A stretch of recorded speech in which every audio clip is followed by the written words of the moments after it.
Bienvenue à tous chez TDM Audio Pro avec la découverte aujourd'hui du nouveau IFB de chez Electro qui va réjouir vos équipes par sa compacité. On se retrouve tout de suite pour la découverte du produit. Voilà, on passe à la présentation du produit. Voilà, encore un grand merci à JBK Marketing pour le prêt. Donc moi je vous avoue j'ai déjà tout sorti, hein, donc j'ai tout ouvert, mais voilà la petite bête.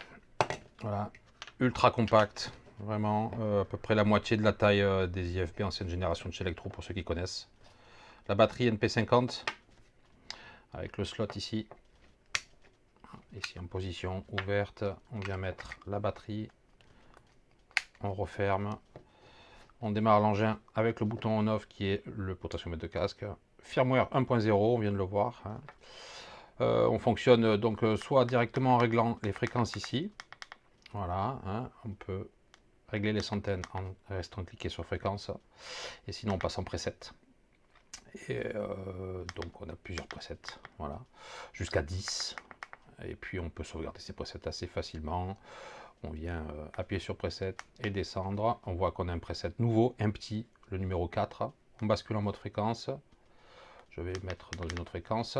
Je reviens en preset et pour le sauvegarder, je fais preset et haut. Et voilà, j'ai une nouvelle fréquence.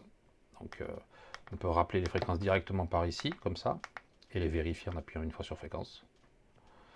Voilà, le numéro 4, 774, c'est celle que je viens de régler. Très très simple à l'utilisation, vraiment, on ne peut mieux. Et bien sûr, comme partout chez Electro, le lock pour qu'on soit tranquille. On donne ça à nos équipes, à nos comédiens, à nos réals. Voilà, le potentiomètre est toujours protégé. La sortie casque est située là-haut. Ici, on a aussi le petit emplacement qui permet de charger sur le slot de chargement 4 à 12 IFB, ce qui va être très pratique. Je vous ferai une présentation tout à l'heure sur des photos. Le clip batterie livré avec, mais on a aussi un petit clip optionnel un peu plus large, voilà, qui est très sympa aussi. Écoutez, à part ça, je vous dis, ceux qui ont déjà utilisé du Electro ne seront pas dépaysés. Le poids est incroyable. Et puis, comme d'habitude chez Electro, c'est du gros costaud. Voilà, on se retrouve pour la suite. Voilà, donc on vient de voir rapidement les petites fonctionnalités de l'IFB de chez Electro. Chose que je voulais absolument vous montrer, c'est les chargeurs. Voilà, parce que Electro a sorti donc des slots 4 chargeurs qui sont, on va dire, clipsables entre eux. On peut monter jusqu'à 12 slots de rechargement. Gros avantage, c'est qu'on peut soit poser directement l'IFB et le mettre en charge. Vous voyez une photo.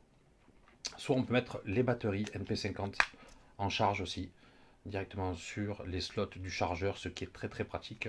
Ça permet à vos équipes de venir déposer, par exemple à la pause de midi, les récepteurs et les laisser en charge s'ils n'en ont pas besoin entre midi et deux.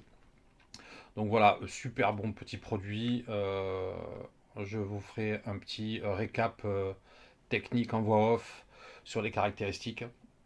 En tous les cas, ceux qui connaissent les anciens IFB Electro ne seront pas dépaysés. La qualité est au rendez-vous, mécanique, audio.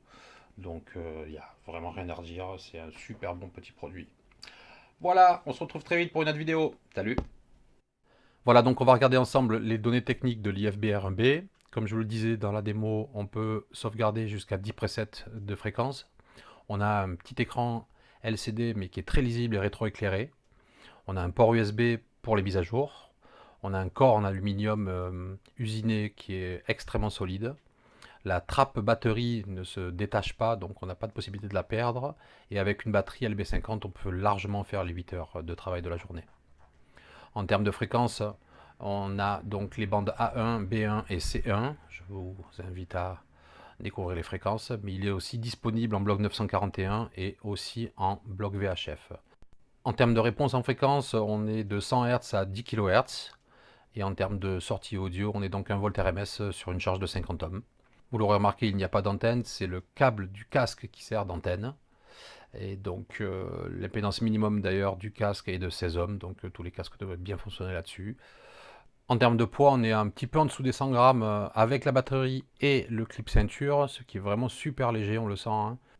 En termes de taille, on est sur du 71 mm par 70 par 20,3, de ce qui est donc extrêmement compact.